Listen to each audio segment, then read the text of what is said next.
আসসালামু আলাইকুম। যে যেখান থেকে আমার ভিডিওটা দেখছেন আশা করি সবাই ভালো আছেন, সুস্থ আছেন এবং আপনাদের শখের মুরগিগুলো ভালো আছে, সুস্থ আছে। আজকে রাত্রেবেলা ভিডিও করতেছি কারণ আমি এমন একটা সমস্যার সম্মুখীন হয়েছি যেটা আমি চাচ্ছি আপনাদের সাথে শেয়ার করার জন্য, যাতে আপনারা এই ধরনের সমস্যায় না পড়েন। তাই আজকে ভিডিওটা করলাম। আর এই খাঁচাগুলো দেখছেন, এই খাঁচাগুলোর মধ্যে সবগুলোর মধ্যে বাচ্চারা ছিল, সবগুলোর মধ্যে আমার বাচ্চা ছিল। তো এখানে বাচ্চা রাখছি 10-12 দিন বাচ্চা রাখছি। হঠাৎ দেখি আমি সময় পাই নাই, বাচ্চাগুলো ধরছি, আপনাদের দেখাই, না দেখালে বুঝবেন না। বাচ্চা আরও ছিল, আমরা করছি দেখামো। এই দেখেন এই বাচ্চাগুলো ঠান্ডায় বুঝছেন, এই যে বুকের হাড্ডিগুলো বের হয়ে গেছে একদম, কিন্তু এমনি বোঝা যায় না যেগুলো ঠান্ডা লাগছে, কিন্তু আস্তে আস্তে ভিতর থেকে একদম শুকায় গেছে। এই যে এই দেখেন আপনার এই একটা দেখেন, এটা একটা ব্ল্যাক ফাইটারের বাচ্চা আমার, এটা একটা আমার ডাইরেক্ট ইন্ডিয়ান মোটরের বাচ্চা, ব্ল্যাক ফাইটার একটা বাচ্চা। দেখেন আজকে এই দেখেন পা দেখছেন কত মোটা মোটা, দেখছেন 1.5 মাসের একটা বাচ্চার পা যদি মোটা হয়, থাই যদি মোটা হয়, তাহলে বড় হলে কেমন নেবো দেখেন। এ দেখেন এই বাচ্চাটারও বুকের হাড় বের হয়ে গেছে, দেখছেন, একমাত্র ঠান্ডার কারণে। যারা খাঁচায় মুরগি পালতে চান, এরকম লোহার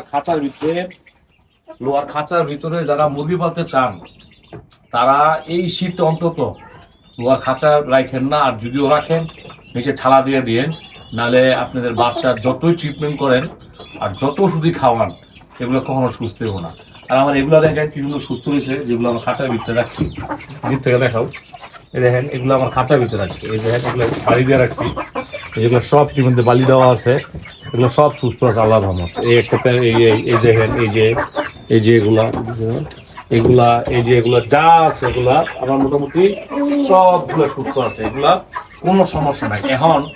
এখান থেকে যে আরো কিছু বাচ্চা আমি সরাইছি, নিয়ে আমি লাইটের নিচে রাখছি, আজকে এখন যে আমি ওই বাচ্চাগুলো আপনাদের দেখালে আপনারা বুঝবেন যে ঠান্ডা জায়গা আর লোহার ভিতরে রাখলে যে কি পরিমাণ অসুস্থ হয় মুরগি। আমি কেন লোহা রাখি না, এখানে শুধু বাচ্চা রাখি, গরমকালে বাচ্চা রাখি, কিন্তু আমার একটু অবহেলার কারণে আমার বাচ্চাগুলো এই অবস্থা, খুব দামি দামি বাচ্চাগুলো আমার নষ্ট হচ্ছে। তা চলেন যে বাচ্চাগুলো সরাই শিফট করছি, যে কি অবস্থা হয়েছে আমাদের সেই বাচ্চাগুলো দেখাবো। চলেন যে বাচ্চাগুলো দেখাবো, আসেন দেখাই। দেখেন এই বাচ্চাগুলো আমার কি অবস্থা হয়েছে।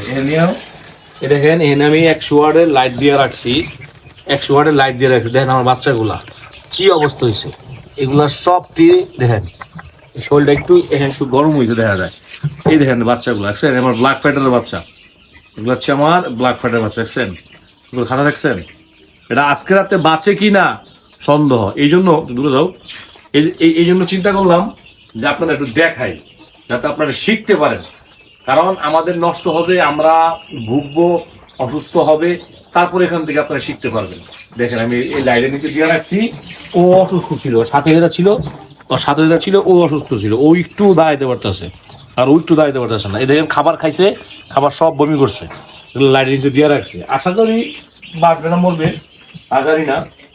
তাই আপনাদের সবার উদ্দেশ্য আমার বলা, এই শীতে যারা আসিল মুরগি পালন করতেছেন, বাচ্চা ফুটাচ্ছেন বা বাচ্চা কিনতেছেন, সবাই সতর্ক থাকবেন, বাচ্চাগুলো একটু গরমে রাখবেন, দেখবেন আমরা সবসময় ভালো থাকবো।